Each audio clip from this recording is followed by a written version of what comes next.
You check your watch at 5 p.m., but your to-do list is actually longer than it was at 9 a.m. You are caught in an avalanche of tasks that didn't even start on your desk. This happens because of a reflex. You have become the container for everyone else's follow-through.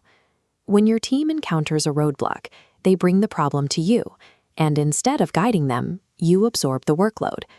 We are going to break that habit. We'll use a 3-step conversational framework, complete with 4 specific coaching questions, to shift the work back to the person who brought it to you. Interrupting this reflex protects your schedule while requiring the team to exercise their own problem-solving skills on a daily basis. Step 1 is identifying your trigger. Imagine you are in a routine one-on-one meeting. Your direct report leans in and says they hit a wall with a client vendor, and they don't know how to proceed. This is the critical moment. The most dangerous phrase you can utter right now is, "Okay, I'll handle it." This diagram illustrates the long-term cost of that reflex.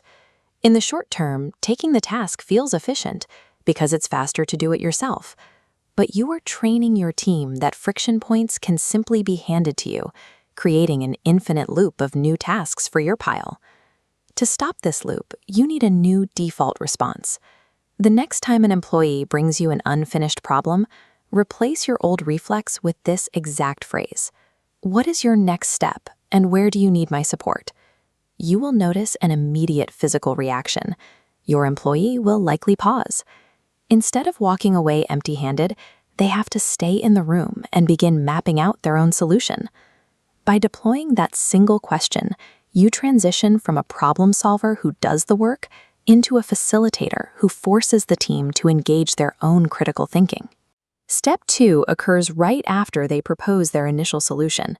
This is when you deploy the ownership sequence, a mandatory 4-question script designed to establish total accountability. Question 1 is, "What will you do next?" This requires the employee to articulate a single, concrete action rather than a vague intention. The moment they state that action, you follow up with question 2, "By when?" Establishing a firm, agreed-upon timeline prevents the task from drifting indefinitely.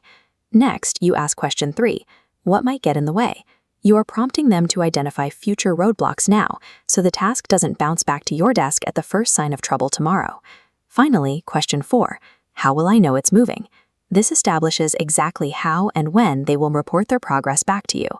When you use this sequence, you will likely hit a failure point. Employees who are used to you solving their problems will frequently respond to these questions with an awkward silence. You must resist the urge to fill that quiet air and answer the questions for them. That silence is the exact moment the mental ownership is transferring. Let them think.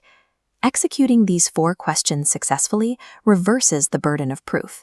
The employee is now responsible for tracking the progress of the project, not the manager. Step 3 happens as the meeting concludes. You have asked the questions, they have provided the answers, and your employee is standing up to leave. A coach approach manager follows a strict rule for these interactions. Do not end any problem-solving conversation without a clear owner and a specifically defined next step. Before they cross the threshold, physically look down at your notes and verbally confirm their exact commitment. So, you are contacting the vendor by Thursday at noon. Hearing the timeline repeated aloud creates a psychological boundary. They are now carrying their own action items out the door, rather than leaving them sitting on your desk. This chart shows how your workload metrics will reflect this new habit. As your team's autonomous task completion rate climbs, the volume of secondary problems occupying your daily schedule drops. This habit creates a consistent point of verification, ensuring that ownership is clearly documented for both parties before the meeting concludes. Fast forward a few weeks. You are closing your laptop on time. Down the hall, your team is handling their own logistical issues without needing your intervention.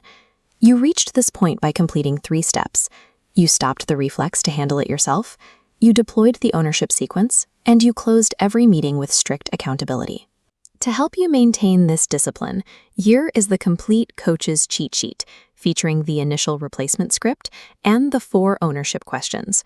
Take a moment to pause the video and capture this screen. Keep it visible next to your monitor for your very next one-on-one meeting. Transitioning into a coach approach manager creates a self-sustaining ecosystem where accountability is built into the workflow rather than managed by the individual.